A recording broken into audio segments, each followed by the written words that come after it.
Good morning students. हाँ जी बेटा जी, आज हम अपनी 7th क्लास का सेकंड बुक का 16 चैप्टर है चौसर का खेल व द्रौपदी की व्यथा, ये करेंगे। हाँ जी, रीडिंग स्टार्ट करेंगे। धृतराष्ट्र की बात मानकर विदुर पांडवों के पास आए। उनको देखकर महाराज युधिष्ठिर उठे और उनका यथोचित स्वागत सत्कार किया। विदुर आसन पर बैठते हुए शांति से बोले, हस्तिनापुर के खेल के लिए एक सभा मंडप बनाया गया है जो तुम्हारे मंडप के समान ही सुंदर है। हाँ जी, इसमें अब क्या है, धृतराष्ट्र की बात मानकर जो विदुर पांडवों के पास आए थे और उनको देखकर महाराज जो युधिष्ठिर उठे और उनका स्वागत किया। विदुर आसन पर बैठते हुए शांति से बोले कि हस्तिनापुर में खेल मंडप मतलब सभा मंडप बनाया गया है और तुम्हारे मंडप के समान ही वह सुंदर है, इसलिए तुम लोगों को न्योता देने आया हूँ। राजा धृतराष्ट्र की इच्छा है कि तुम सब भाइयों सहित वहाँ आओ, उस मंडप को देखो और 2 हाथ चौसर भी खेल जाओ। अब क्या है, विदुर उनको न्योता देने आए हैं धृतराष्ट्र की ओर से कि आप वहाँ आओ और वहाँ पर चौसर का खेल खेला जाए। युधिष्ठिर ने कहा, चाचा जी, अब युधिष्ठिर क्या बोल रहे हैं, चाचा जी चौसर का खेल अच्छा नहीं है, उसमें आपस में झगड़े पैदा होते हैं, समझदार लोग उसे पसंद नहीं करते हैं, लेकिन इस मामले में हम तो आप ही के आदेश अनुसार चलने वाले हैं, आपकी सलाह क्या है। अब आगे से युधिष्ठिर ने कहा कि चाचा ये खेल मतलब क्या है, अच्छा नहीं है, क्योंकि इस खेल में क्या होता है, विरोध भाव पड़ जाता है। विदुर बोले, यह तो किसी से छिपा नहीं है कि चौसर का खेल सारे अनर्थ की जड़ होता है। मैंने तो भरसक कोशिश की थी, मतलब मैंने तो भरपूर कोशिश की थी कि इसे ना होने दूं, किंतु राजा ने आज्ञा दी है तुम्हें खेल के लिए न्योता दे ही जाऊं, इसलिए आना पड़ा। अब तुम्हारी जो इच्छा हो करो। राजवंशों की रीति के अनुसार किसी को भी खेल के लिए बुलावा जो है मिल जाने पर उसे अस्वीकार नहीं किया जा सकता था। इसके अलावा युधिष्ठिर को डर था कि कहीं खेल में ना जाने को ही धृतराष्ट्र अपना अपमान ना समझ लें, यही बात कहीं लड़ाई का कारण ना बन जाए। इन्हीं सब विचारों से प्रेरित होकर जो समझदार युधिष्ठिर था उसने न्योता स्वीकार कर लिया। यद्यपि विदुर ने उन्हें चेता दिया था। युधिष्ठिर अपने परिवार के साथ हस्तिनापुर पहुंच गए। अब क्या था, क्योंकि ये सारी किसकी चाल थी, शकुनी की, क्योंकि शकुनी ने ही धृतराष्ट्र को बोला था कि मतलब आपको ये चौसर का खेल मतलब होना चाहिए, क्योंकि दुर्योधन ये चाहता था कि उसके खेल में क्या है, युधिष्ठिर आए और वो 5 पांडव आए और उनको हरा दिया जाए और उनका सब कुछ मतलब जो उनका राज्य है वो अपने अधीन कर लिया जाए, और ये सब उनकी एक चाल थी। लेकिन युधिष्ठिर जो थे वो बहुत समझदार थे, उन्होंने ये समझा कि यदि हमें धृतराष्ट्र बुला रहे हैं तो हमें ज़रूर जाना चाहिए, क्योंकि अगर हम ना गए तो ये उनका अपमान होगा। और वो मतलब वहाँ से अपने परिवार सहित हस्तिनापुर पहुँच जाते हैं।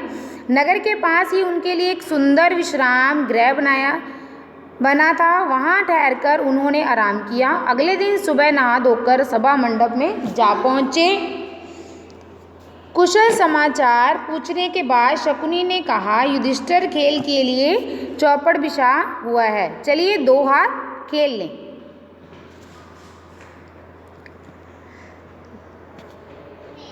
युधिष्ठिर बोले, राजन यह खेल ठीक नहीं है, बाजी जीत लेना साहस का काम नहीं है, जुआ खेलना धोखा देने के समान है, आप तो सब जानते हैं। वह बोला, आप भी क्या कहते हैं महाराज, यह भी कोई धोखे की बात है। हाँ, यह कहिए कि आपको हार जाने का डर लग रहा है। युधिष्ठिर कुछ गर्म होकर बोले, राजन ऐसी बात नहीं है, अगर मुझे खेलने को कहा गया तो मैं ना नहीं करूँगा, आप कहते हैं तो मैं तैयार हूँ, मेरे साथ खेलेगा कौन। दुर्योधन तुरंत बोल उठा, मेरी जगह खेलेंगे तो मामा शकुनी, किंतु दाव लगाने के लिए जो धन इत्यादि मतलब रतन आदि जो चाहिए वो मैं दे दूंगा। युधिष्ठिर बोले, मेरी राय यह है कि किसी एक की जगह दूसरे को नहीं खेलना चाहिए, यह खेल के साधारण नियमों के विरुद्ध है। अच्छा तो अब दूसरा बहाना बना लिया, शकुनी ने हंसते हुए कहा। युधिष्ठिर ने कहा ठीक है कोई बात नहीं, मैं खेलूंगा। और खेल शुरू हुआ। सारा मंडप दर्शकों से खचामच भर गया और भीष्म, कृप, विदुर, धृतराष्ट्र और जो व्योवृत भी उपस्थित थे वह उसे रोक नहीं सके और उनके चेहरे पर उदासी छाई हुई थी। कौरव राजकुमार बड़े चाव से खेल को देख रहे थे। पहले रत्नों की बाजी लगी, फिर सोने चांदी की खजानों की, उसके बाद रथों की, घोड़ों की। तीनों दाव युधिष्ठिर हार गए। शकुनी का पासा मानो उसके इशारों पर चलता रहा। खेल में युधिष्ठिर बारी बारी से अपनी गायें, भेड़, बकरियां, दास दासी, रथ, घोड़े, सेना, देश देश की प्रजा सब खो गए। उसने मतलब अब युधिष्ठिर ने क्या किया कि उस खेल में अपना सब कुछ दांव पे लगा दिया। भाइयों के शरीरों पर जो आभूषण और वस्त्र थे उनको भी बाजी पर लगा दिया और कुछ बाकी नहीं था। शकुनी ने पूछा कि यह सांवले रंग का सुंदर युवक मेरा भाई नकुल खड़ा है, यह भी मेरा ही धन है, इसकी बाजी लगाता हूँ, चलो। युधिष्ठिर ने जोश से कहा। शकुनी ने कहा अच्छा तो यह बात है, तो ये लीजिए आपका प्यारा राजकुमार अब हमारा हो गया। कहते कहते शकुनी ने पासा फेंका और बाजी मार ली। युधिष्ठिर ने कहा यह मेरा भाई सहदेव जिसने सारी विद्याओं का पार पा लिया है, इसकी बाजी लगाना उचित तो नहीं है, फिर भी लगाता हूँ, चलो देखा जाएगा। यह चला और वह जाता। कहते हुए शकुनी ने पासा फेंका। सहदेव को भी युधिष्ठिर गवा बैठे। अब शकुनी जो थे वो मतलब बहुत माहिर थे इस गेम में, तो उन्होंने उनका सब कुछ क्या कर लिया, अपनी तरफ कर लिया, वो जीतते गए। और दुरात्मा शकुनी को शंका हुई कि कहीं युधिष्ठिर खेल बंद ना कर दे, तो बोला युधिष्ठिर शायद आपकी निगाह में भीमसेन और अर्जुन मांद्री के बेटे से ज़्यादा मूल्यवान है, तो इनको भी बाजी पर आप लगाएंगे कि नहीं। युधिष्ठिर ने कहा मूर्ख शकुनी, तुम्हारी चाल यह मालूम होती है कि इन भाइयों में आपस में फूट पड़ जाए, तो सो तुम क्या जानो कि हम पांचों भाइयों के संबंध क्या हैं। पराक्रम में जिसका कोई सानी नहीं है, इसमें हम अपने भाई अर्जुन को मैं दांव पर लगाता हूँ, चलो। शकुनी यही तो चाहता था कि उनका मतलब उनके भाइयों में फूट पड़ जाए और उनके मतलब इसीलिए तो वो खेल रचा था उन्होंने। असीम द्वैत मानो युधिष्ठिर को बेबस कर रहा था। अब क्या हो गया कि सारे पासे जो थे शकुनी की तरफ जा रहे थे और युधिष्ठिर बेचारा मतलब वो हो गया कि उसके पास अब कुछ नहीं रहा था, वो सब कुछ अपना दांव पर लगा रहा था।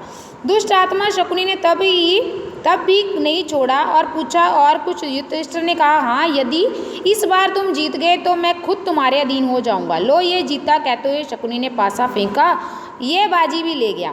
इस पर शकुनी सभा के बीच उठ खड़ा हुआ और पांचों पांडवों को एक एक करके पुकारा और घोषणा की कि वे अब उसके गुलाम हो चुके हैं। शकुनी को दाद देने वाले के हर्षनाद से और पांडवों की इस दुर्दशा पर तरस खाने वालों के हाहाकार से सभा जो था मंडप गूंज उठा। अब क्या हो गया, सारे पांचों पांडव शकुनी के अधीन हो गए। एक और चीज़ है, अब युधिष्ठिर ने कहा एक और चीज़ है जो तुम्हें अभी हारी नहीं है, इसकी बाजी लगाओ तो तुम अपने आप को भी छुड़ा सकते हो। अपनी पत्नी द्रौपदी को तुम दांव पर क्यों नहीं लगाते। और मतलब जुए के नशे में जो चूर युधिष्ठिर के मुंह से निकल पड़ा, चलो अपनी पत्नी द्रौपदी की भी मैं बाजी लगाता हूँ। उनके मुंह से यह निकल तो गया, पर उसके परिणाम को सोचकर वह विकल हो उठे और कि हाय ये मैंने क्या कर डाला। हाँ जी बेटा, आज की वीडियो में हम यहीं तक करेंगे कि उनके शकुनी का खेल जो चल रहा है, चौसर का खेल उसमें, और वो जीते जा रहे हैं और उसने युधिष्ठिर का और पांचों पांडवों का सब कुछ जीत लिया है। अब बारी आ गई है द्रौपदी की, तो आगे क्या होगा हम नेक्स्ट वीडियो में करेंगे। आज के लिए इतना ही करेंगे बेटा, इसको अच्छे से ध्यान से आप पढ़ लेना, एक बार अच्छे से देखना और समझ लेना इस चैप्टर में क्या है। ओके बेटा।